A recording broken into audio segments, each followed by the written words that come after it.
Welcome to Indie Film Podcast. I'm Victoria. And I am Chuck. We are indie filmmakers, and our goal with this podcast is to share our indie filmmaking mistakes so that you can avoid them. We are the proud owners of over 75 rejection letters from film festivals. Follow us on our journey as we attempt to break into the national film scene, or just spend more money on more equipment on our credit cards, which isn't ideal. Both are pretty fun, though. Yeah. I mean, hey, you only live once. And I always say money isn't real anyway, so whatever. No, if only the IRS felt that way. Yeah, that's true. They do think it's pretty real. And can they throw you in jail, the IRS? If No, you don't... Not anymore. Debtors' prisons are gone now. That's good. But they might take your film crap. They would probably take your stuff. Yeah. They're a bully. Just sell it for cash somewhere if you rack up a giant credit card debt before you declare bankruptcy. Other than completely horrific financial advice for the month of January, we're also doling advice out on pre-production pitfalls. Pre-production pitfalls. Yeah, that's the theme. We're going to go into financial fraud for February. That's what everyone wants to discuss in February. Yeah. Get ready. You want to stay like at least a month or two ahead of the tax man. So Exactly. February is when you want to plan your financial fraud. But no spoilers. Let's talk about shot lists. We're going to talk about underwhelming shot lists today. Okay, Chuck. How about a time that you've been on set where maybe the director and or cinematographer doesn't have a shot list written down? That has happened to me a lot. I do location sound mostly on most sets, and then post sound for a lot of people as well. And I can't tell you the amount of times where I've been on set, read the script. I do my best to know who's speaking when I'm running boom mic. And boy, I don't know what shot's coming up. And a lot of times the cinematographer does not know what's coming up either, and nor does the director. And I'm thinking to myself, all right, I need to get these lines. Are we just going to be doing everything in the wide? Because that's a little bit harder when you're running boom mic. Are you sure? That doesn't make it more fun? Oh, you're right. It's a challenge. I enjoy challenges, but it's good to have a shot list. And if you have the bonus of having location sound, which I know a lot of people end up just using lavs anyway and running them directly into their camera, because sometimes on indie film sets, which totally fine. You do what you got to do. Yeah, lavs are great. But you want to have a shot list, not just for the boom operator, but for your edit later on. Oh yeah. Can you tell me about a time you've been on set where you didn't have a shot list? Well, I mean, I guess a lot of times. I'm sure all of us share this. But I'm sure every single filmmaker has experienced that at least once in their life. Yeah. I will say I am almost weirded out by the idea of the director having the shot list. Why does that bother you? It doesn't bother me, but it definitely goes against what I'm used to. On most sets that I'm on, I'm usually the DP or at least on-camera team. Yeah. And I have always done the shot listing. I just cannot imagine a world where it's on the director, who already has so much on their plate, to also have to do the shot list. Yeah. So for me, it's always, I'll have a lot of conversations with the director. I do like being in the room during rehearsals. If you listen to our other episodes, then you heard that. Yes. So go back to the previous episode if you want to hear about rehearsals, and then the one before that if you want to hear about other stuff. Whatever we talked about. Yeah. Scripts and stories. We're doing it in order of production. First, Yes. You want to have a script. Yeah, that helps. Then you want to have rehearsals. Yeah. Although I think shot lists and rehearsals can probably run in parallel. They do go hand in hand, because that's the thing. If I'm the cinematographer, I want to be involved in the rehearsals. I want to understand the script and be really comfortable with the script and know what's going on in the film. I want to have had a few meetings with the director to make sure I know what they're looking for, and maybe even talk to the editor if it's one of those weird scenarios where I'm not also editing it, because indie filmmakers always do a little bit of everything. But because people that work on their computers, they need to get paid. They do. Good luck finding somebody that knows how to run editing suites and is like, oh, I would love to volunteer to edit your thing together. It's like, no, they're already making money doing that shit. Yeah, there's no way that you are going to get them for free. It's not going to happen. But what about my vision? What about my unique film idea that everybody's going to love because it's my vision coming to life? Is this a shameless plug for Idea Guy, the Lower Gentry Studios film? Oh, well, thank you. No, actually, it wasn't. I was just ironically being so many indie filmmakers that are excited about their idea, and you have to come up with a separate voice for it and name it, and then that's your indie film douche. Oh, there we go. That's him. He's the right there. The indie film douche. The indie film douche. Maybe just block my nose a little bit. No, that's more Steve Urkel. That doesn't quite work. Not quite. Okay. So shot lists. Yes. So typically I am meeting with the director. I want to understand their vision for the film. I want to see the actors playing it out. I want to know what the locations are. I want to talk to the production designer. What are the things that they're most excited for? And then I'm going to build the shot list. And then I'm going to have another meeting with the director where I pitch them the shot list. Obviously, if there are things they specifically want, they really want to see, absolutely, I expect and hope they would bring those ideas to me. But I'm never going to put it on the director to also create the entire shot list and or storyboard, because I feel like that's my job as the cinematographer. Oh, right on. Yeah. So Well, that's cool. Just the way I've always worked, I guess. Have you ever been on a set where you thought, oh shit, I wish I would have gotten, because you do edit your own stuff. I do. You edit a lot of things. I would imagine most people that are watching this edit their own things. Probably. Shoot, edit their own things. Yeah. Maybe direct, run camera at the same time. Because this is the reality of indie filmmaking. It is. And a lot of times your director is going to be your DP in an indie film scenario. You're maybe not going to split that up between two separate people. Yes. And how many times have you shot yourself in the foot because you didn't get enough coverage? I don't think I've made a film yet where I have not shot myself in the foot by getting enough coverage. So every single time. And so for you, what was the cause of not getting the shots that you needed? A lot of time it's time. Okay. I think time is the biggest inhibitor. Right on. Yeah. And if you so I kind of wanted to talk about that too, because we're gonna go into detail about time management on set next week. But it's not actually how to do it, because we both screw it up, because you always end up behind and then you end up having to cut shots. Yeah. But keep it in mind, shot lists. Just for example, I have the list here on my phone of topics I want to talk about. I'm not just responding to text messages. This is why maybe I should print this stuff off so it doesn't look like... Anyway. I mean, mine's just here on a tablet. I think know. You're fine. You're fine. So I remember our first feature film, we were rolling through shots. Nice. So Brown Truck, which was black and white. It was shot on, I don't remember the name of the camera. It was a Canon R100 or whatever, like one of those little tiny soccer mom cameras. Yeah, it was actually a mini DV. You're filming it on that little tape thing. Like you're not even filming on memory cards. No, it had a memory card. Oh, okay. That was memory so card. So it's a step up from soccer mom. No, but it was tiny. It was because they removed the mini DV. They were just like minuscule. They were instantly smaller. Yeah. They used that real estate for nothing, so they just got rid of it. Yeah, the BTS like pictures from that set look like, like the crew kind of looks like a porn set. It's just like a guy, like a director, like holding this like weird looking camera. I'm going to throw this out there. Every single porn set would have a much higher budget. Good point. Maybe not anymore. Maybe not. Maybe now it's a lot of do it yourself. This is pre OnlyFans. So anyway, I digress. We were doing like 10 to 15.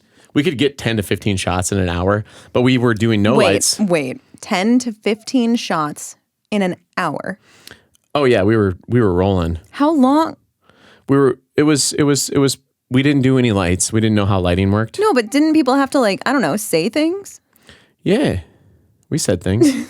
Maybe I'm misremembering that. I'd have to double check with Elliot. That sounds like so much. Yeah, we were flying. That's really incredible. Mm-hmm. A little terrifying. And hearing that there was no gaffing, no lights, that explains some of it for sure. So, yeah. But now, like, depending on the shot setup, we're lucky to get 5 in an hour. That seems more realistic. That's giving you like 10 minutes a shot. Mm-hmm. That's fair. And plus, you want to play stuff out in the wide. I'm still going to be honest. That still sounds like a lot as far as having multiple takes and everything. But maybe some of that comes to your rehearsal processes that you do now. Oh, well, and there's also, I'm counting inserts and things like that. Oh. A shot is a shot is a shot. Okay, all right, fair. So sometimes inserts are real quick. You want to boost your average a little bit. Then start throwing in some of your B-roll and insert shots. Yeah, exactly. Like, let's get a shot of their hand while they're, holding this glass of water or whatever. That counts. It's a shot. It's a shot. It counts. You should have that written down, though, too. And it is really important to get those. And if you see something really creative, like during the actual shoot, you can stray away. Your shot list isn't a holy document. No. You should follow it, but at the same time, if something really great comes up, shoot it. Yeah. If you have time, get it. Yeah. Do it. So what are some examples of well shot, actually really poorly shot movies that you can think of? Shot listing is important because I feel like even on Hollywood budget films, you can run into stuff where you're like, what the hell is going on with the camera? Oh, so where were they pointing this? And if you're not familiar with the rule of 180, it's like if you need to make a wall on the scene and don't let the camera cross it, otherwise you're going to lose the geometry of the room. Yeah, everything will start feeling very backwards and off and uncomfortable to the viewers, theoretically. Yeah. You can do it with intent. Yes, if you do it intentionally, it's fine. And sometimes you can get away with some inserts that it might look a little weird, but it's like, I feel like if there's a reason for you to break that particular rule, then you should go ahead and do it, especially if it's in a very established room or space and you've only got maybe one or two people that are on camera, so it's really easy to tell who's who and where they are in relation to each other. I feel like it's a lot easier to get away with it then. Yeah. I think of that 70s show. With the when they're rotating. around the rotating table, obviously they're, but the camera's just in the middle, so that doesn't matter. But I definitely did do that for an I-48 one year, actually, one of the 48-hour film festivals here in Idaho. Mm-hmm. I definitely did that. I decided to do a stoner comedy, which was hilarious for my high school self that had no experience with that whatsoever, but had seen that 70s show and thought, I could do this. Nice. Actually, very difficult to set that up, especially when you're shooting in a garage, that therefore you can't have any lights set up because everything's visible at some point or other. Oh, yeah. Because the whole camera spins around. But it was really fun to make all the actors have to reach out to grab the tripod handle to rotate it onto the next person. So the person who was on camera, the person who was across from them, the circle, had to rotate the shot. Oh, nice. Yeah, it was actually terrible. Nobody rotated it at the same speed. It was a mistake. That would have required a little practice. It definitely needed more rehearsal. Are we sure this isn't the episode about rehearsals? I think everything just kind of overlaps when it comes to indie filmmaking because there's so many different ways you can screw yourself over. Yes. Anyway, I got in the way of your initial discussion about the 180 conversation. So you were giving some examples of maybe some bad shots? Oh, I was asking you, but I definitely have an example. Which, if you've watched Catwoman 2004, Halle Berry. Yes. Amazing film. If you want to watch one of those movies that is so poorly executed, it makes you laugh. This one's great. I think it was a fight scene towards the end. You can just Google like Catwoman 2004 bad shots, and there's this fight scene, and you don't know where the hell the camera is at all, and you don't know where the people are. Like on one point, like Catwoman's on one side of the frame, and then she's on the other, and then someone's flying through a window, and you're like, I don't know what this space is. I'm dizzy. I don't know what's going on, but it's just like close up punches and. What if they were trying to establish the chaos you actually feel in a fist fight? It could be. But you're saying that artistic choice sometimes wasn't the right one? Maybe. Well, although I will say that the cinematographer on that one did well, did some good stuff because it was, who was it, DP? Theory Abogast. Oh, maybe that one got chopped too harshly in the edit. He did Fifth Element. Yeah, who knows? I don't know what... It looked fine. Catwoman looked fine, but you don't know who's in charge on those things when you have so many people involved. Yeah. But it's a great example. It's a funny movie. It's not as hilarious as like Trolls 2 or Plan 9 from Outer Space. I was going to say Plan 9 from Outer Space for sure. As far as shot listing goes, that was. Well, he just used random stock footage. Yeah, because of course. Yeah, it's funny. Ed Wood, that was a good movie. Ed Wood was the director of Plan 9 from Outer Space. And then they made a movie about him in like the early 2000s with Johnny Depp, played Ed Wood. Oh, I didn't know that. Yeah, and so it just goes into the background of how much of a nut job he was.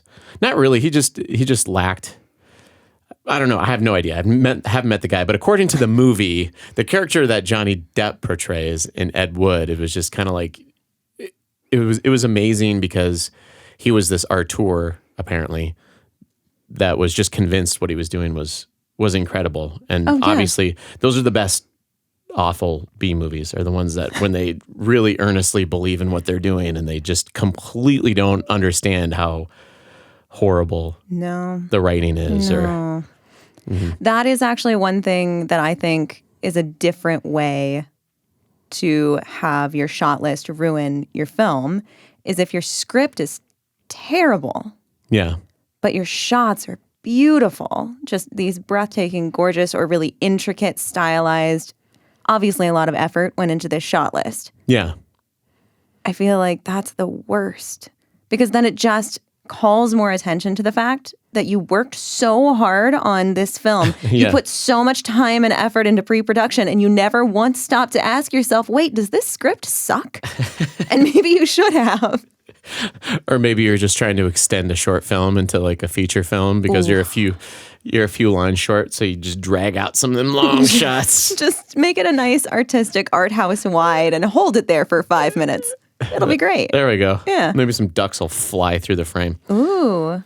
That would be interesting. Picturesque, So so examples of films that that the shot list was great, but the script, you would imagine if you read it, you're like, what is this? Yeah, I feel like Long Legs is for sure one of them. Just going on a recent film that came out, and I know I've discussed Long Legs before. And to be fair, I enjoyed Long Legs. I did. And I do think the cinematography along with the acting really saved that movie. But that script was so bad, and that was the one at the very beginning. This blew my mind, and this is why I almost think that maybe there was something weird about that script or that writer. I don't know. I couldn't even tell you who wrote it. I did not pay attention. Yeah. At the very beginning of the film, they're shooting outside this house where the lead detective is talking about the address of the home that they have to go break into. Oh, okay. And she's very clearly saying like 7525, or it's a 4-digit number. It's blatantly a 4-digit number. They say it a few times, but you can see all the home addresses in the background of the shot, and all of the addresses have 3 digits.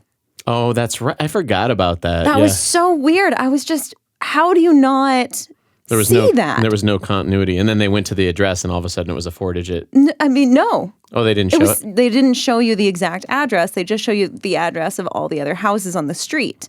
Oh. And it would not happen that that's the only 4-digit house on that street. That just wouldn't happen. The Postal Service is a little more intelligent than that. So, maybe when you're shot listing, make sure you check some of these details too. Yeah. Because if you have somebody that's paying very close attention to the film, I didn't notice that at all. But I didn't even watch that movie more than once. It just stood out so blatantly. Because they kept making a big... Anyway, that didn't matter. But it was concerning. It was concerning. So I think the shot list outshined the film. It did kind of save it in that case, but yeah, somebody needed to look at that script again. Yeah, I agree. But it was beautiful. And, sometimes that's enough. But usually it isn't for me. Safety measures. Do you take any safety measures when you're shooting to save yourself in the edit? You said if you have time on set, you will follow if somebody's doing something interesting, because sometimes editing between actors, you want to have a shot that you can go to so that you can either extend a dramatic pause that might not exist in the scene. Or if you need to cut a line, and so you need just like an expression or a moment to sort of have that. So yes, I do think it's really important to shoot not just the person on the screen, but what else is happening in the background. Maybe if it's a scene in a kitchen with 2 characters, like get a shot of the dishes themselves, or perhaps go get a shot of the coffee on the stove where it's hot and you can tell, or you see the steam rising up off of it or whatever, but nobody's in it. Yeah. And you can put whatever you need to over that to make it work, either for ADR stuff or for cutting around some certain lines of dialogue that you need to just remove. Yeah. J cuts, L cuts. Yeah, exactly. I think those are really J cuts, important. L cuts are when you start the audio from the scene over the top of the picture, or vice versa. Yes. So it just looks like a J or an L on the timeline. Yes. Essentially. So yeah, that's good stuff. I was actually thinking too about as far as like shot listing and getting the shots on set. It is pretty helpful to just let the camera roll sometimes. Oh yeah, and that's a powerful tool for directors too. Mm-hmm. Just see what happens. If you've got good actors and they're really in the moment, you never know what might happen. And the reason I bring that up is because I do sound. and my brother Elliot, who will be yelling cut. And then during the edit, we realized that we need to keep that section of video where he's shouting cut.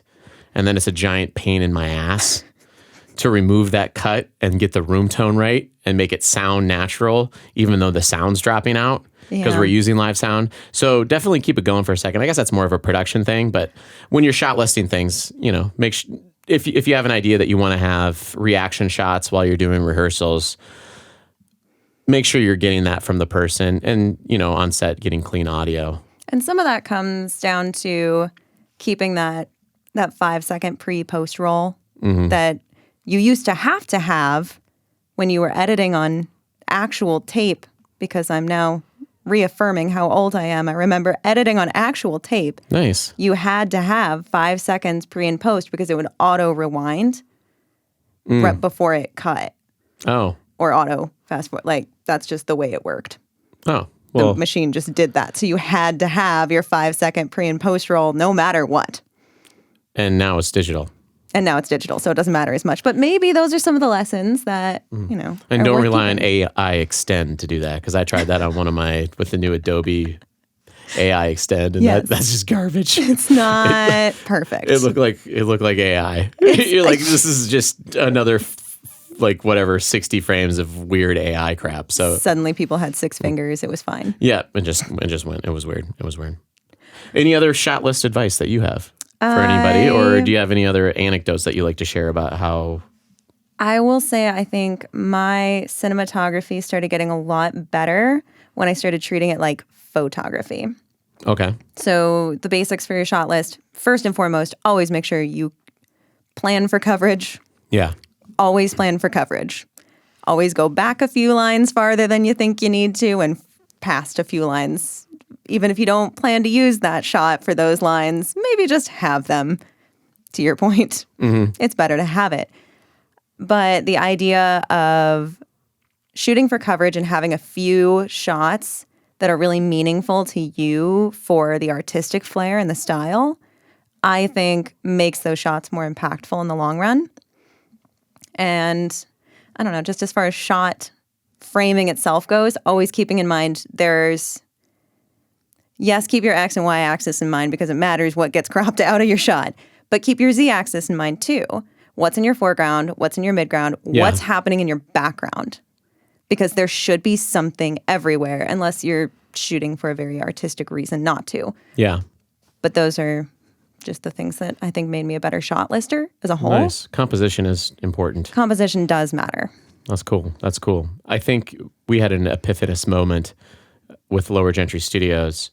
We did a web series, Chit Chat, and a lot of that stuff sometimes it was day of figuring things out, because we set a goal of making 1 episode a month, and shit happens, and so you just got to deal with it. That's also no small task. That is an entire short film every month. Yeah, it was for a year. An anthology. Yeah, but that was our goal. We wanted to do it. We were inspired by Cody Newton, actually. Oh, and so he inspired us to go down that road, because we wanted to learn how to do things better. And Elliot and I and Danny were the crew on that, and then we went on to film Stockton to Table Rock, the feature film, and the 3 of us actually shot planned the whole thing, because if you're working with the skeleton crew, it does. I guess you can have the cinematographer just do all the shot listing, but we made it a collaborative effort, and then there weren't any surprises on set. Yeah. When we're trying to do things, if I'm moving around with boom or trying to mic people up for sound, I knew what the shots were going to be, or at least I had a rough idea. And then if we all kind of know how many shots that we're trying to get that day, we know when we need to be rushing, moving things along, and we know when we have time to just kind of oh, wow, we only have 10 more shots left for today, and we still have several hours. So we do have time to play with these things versus when they're more convoluted and more complicated, or when you're trying to get a lot of stuff done in one day.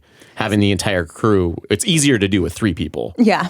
So it was nice that we did it that way. So does that kind of change how you order your shot list? Maybe you save some of the creative ones for the end, or the ones where you're thinking you sort of know what you want this to be, but you're not 100% there yet. Or maybe this one scene you've got a couple different ideas and you'd like to shoot it a couple different ways? Do you kind of save those for the end then?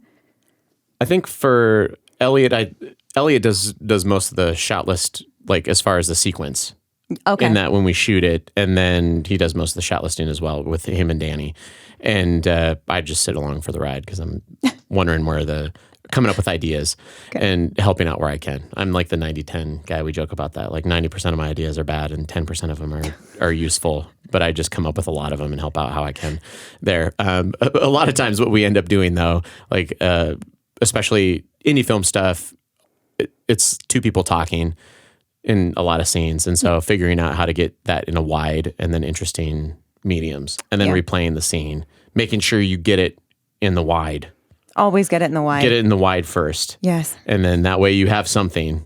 It's going to look bad if you don't get enough inserts. It's going to be bad in the edit. But get the coverage. You need it. And then go in and get some coverage in mediums, get some coverage in closes, play the whole scene out if you have the time to do that. So that when you're going through and editing it, you have options on how to cut it, almost like a multicam. So it's helpful to do it that way, I guess. Or as long as you plan it, I think that's the important thing. Yeah, at least think about it. Have a plan. Yeah. And do your best to make changes when the inevitable bump in the road comes up. Yes, or it will. crash. So nice. Awesome. Well, thank you all for joining us this week on Indie Film Podcast. I think a succinct goodbye is a good goodbye. Yeah? Yeah. Okay. Bye. Goodbye.